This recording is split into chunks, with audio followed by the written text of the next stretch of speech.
Hello, Evan Iwano here with 4report.com Impressions Magazine. I have the pleasure of having with me today Renee Farr of Sapore Oil and Vinegar. In your own words, maybe you can give us a little bit of background on you and your firm. Sapore Oil and Vinegar started 3 years ago. We're located on Capitol Hill in Washington, D.C., and we focus on, we're a specialty food, gourmet food retail store with a focus on extra virgin olive oils from around the world, as well as vinegars and condiments, a lot of spices, selection of sea salts and peppercorns, sort of an all-around gourmet food store.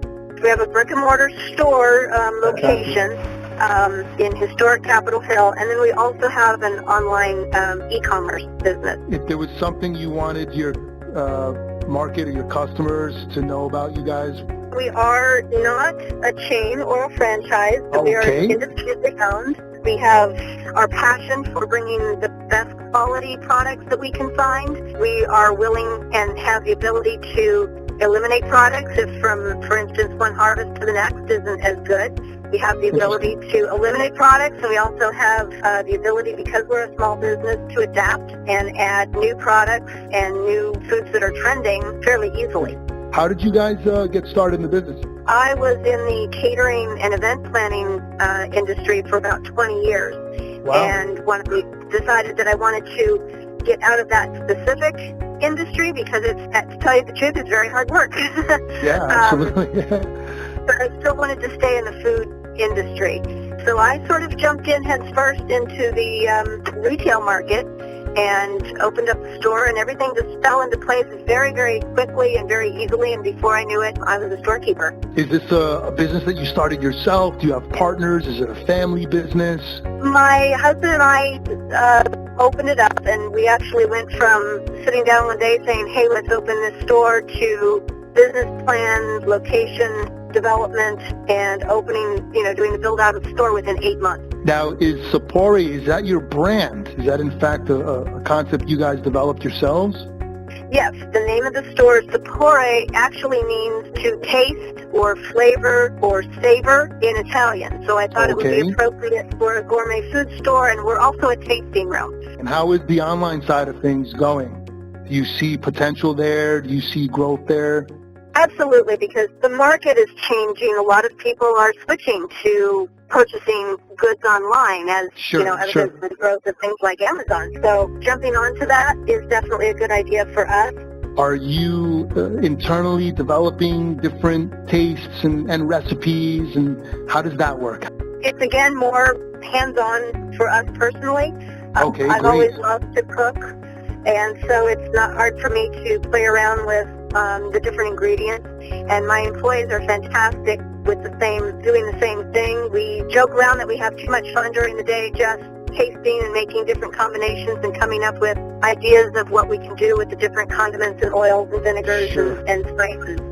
How have you found the sort of role that social media is playing within your organization? When we first started, Facebook was the most immediate social media outlet that we employed, and it was the only one at first. And as I, got more accustomed to posting and thinking in terms of social media, as opposed to, say, print advertising, we've now added on Instagram and Twitter and Pinterest and Google+, Foursquare. I mean, you really, unfortunately or fortunately, have to utilize every single social media outlet that you can that pertains to your industry.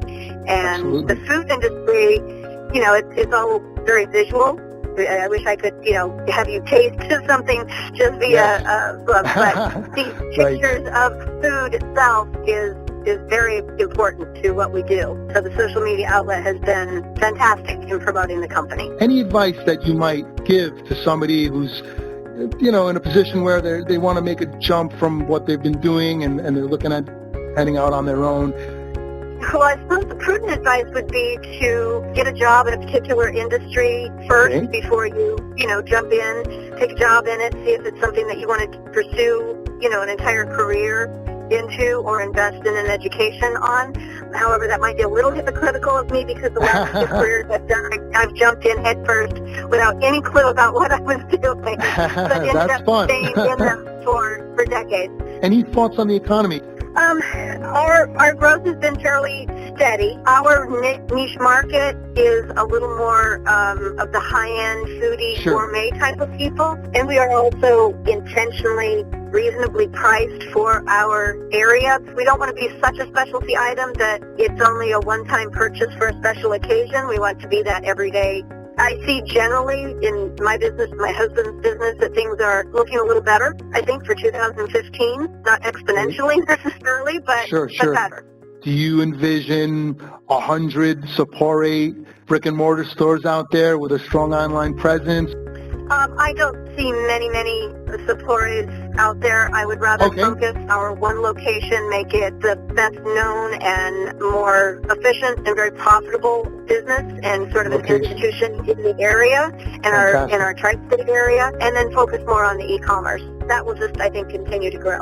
Does Sapore ship anywhere in the continental U.S.? What should people know about purchasing, and what could you tell us about that? Yeah, we have online shopping available from our website and our Facebook page, and we do ship all over the U.S. Excellent. Well, Renee, thank you so much for your time today. All right. Thank you so much.